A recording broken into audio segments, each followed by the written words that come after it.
Sür.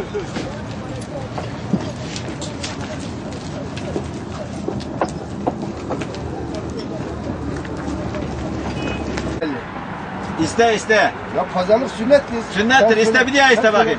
Söyleyeceğim bir daha söyle. Yok söyledim. Söyle. Sen söyleyeceksin. Ben söyleyeceğim. 600 lira. Yok olmaz. Bir daha söyle o zaman. O kağıt almıyor. 650. O kağıt almıyor.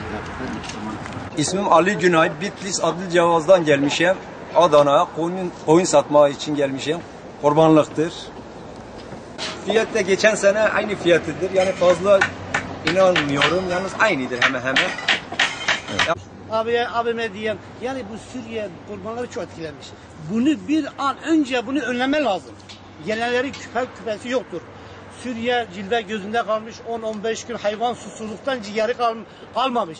Kesen arkadaşlar etleri hepsi sapsarı, sarılık hastalığı. Bu sene kurbanı çok etkilemiş.